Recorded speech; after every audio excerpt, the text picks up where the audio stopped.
রিঙ্কু মজুমদারের ছেলের অস্বাভাবিক মৃত্যু। নিউ টাউনের আবাসন থেকে দেহ উদ্ধার। রিঙ্কুর ছেলে প্রীতমের মৃত্যুর কারণ নিয়ে ধোঁয়াশা তৈরি হয়েছে। দিলীপ ঘোষের স্ত্রী রিঙ্কু মজুমদারের ছেলের অস্বাভাবিক মৃত্যু। আমার সঙ্গে সরাসরি রয়েছে সান্নিক। এখনো পর্যন্ত পুলিশ সূত্রে কি জানতে পারছো? কি কারণে মৃত্যু, কিভাবে মৃত্যু, কি জানা যাচ্ছে?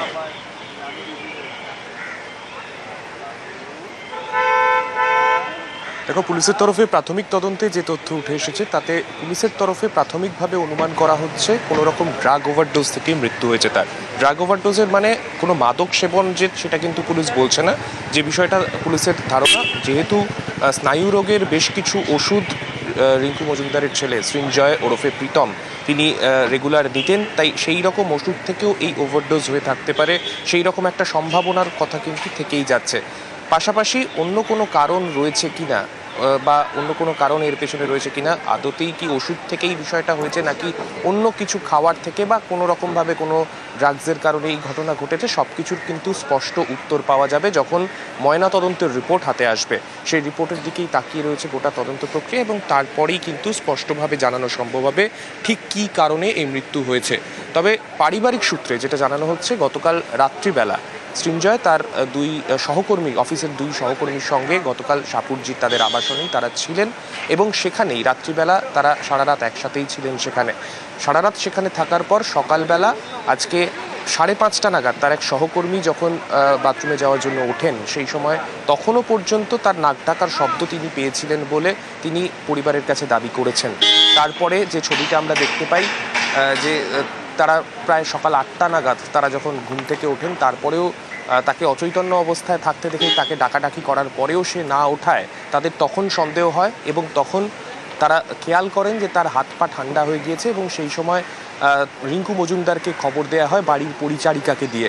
এইভাবেই তাদের পরিবারের কাছে বিষয়টা খবর জানাজানি হয় এবং তারপরে হাসপাতালে যখন তাকে নিয়ে যাওয়া হয়, হাসপাতালে নিয়ে গেলে আচ্ছা, একটু সঙ্গে থাকো সান্নিক। প্রতিবেশীরা কি জানাচ্ছেন একবার শোনাই দর্শকদের। একদিন কথা হয়েছে দেখেছি, সেইভাবে কিছু চিনতাম না। না না না, কোনো কিচ্ছু পাইনি, কোনো কিচ্ছু পাইনি ব্যাপারে। না বলতে পারবো না। আজকে যখন নিয়ে যাওয়া হয়, একজন বন্ধু ছিল আর একজন মেয়ে ছিল, কে আমি ঠিক জানি না। ওনাকে আগেও একদিন দেখেছি, যদিও এমনি ছেলে খুব ভালো ছিল।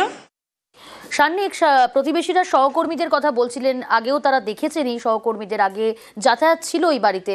জানতে চাইবো, যখন পরিচারিকা ফোন করলো রিঙ্কু মজুমদারকে, তখন কি সহকর্মীরা ওই ফ্ল্যাটে ছিলেন?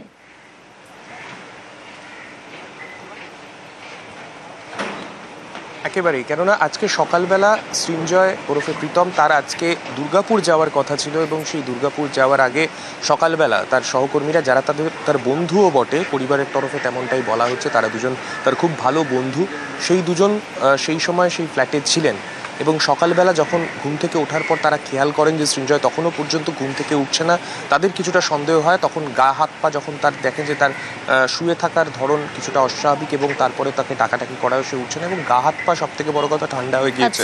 সেই সময় তারা পরিচারিকা সেই সময় ঘরে আসেন, দেখেন তাদের মধ্যে দুই সহকর্মীর মধ্যে একজন মহিলা, তিনি গা হাত পা কোনো রকম ভাবে তার গরম করার চেষ্টা করছেন। নজর থাকবে আমাদের কি কারণে মৃত্যু এখনো পর্যন্ত ধোঁয়াশা রয়েছে।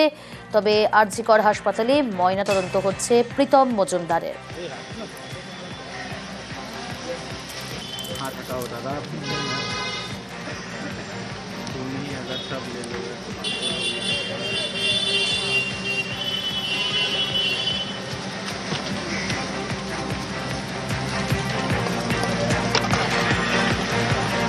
जा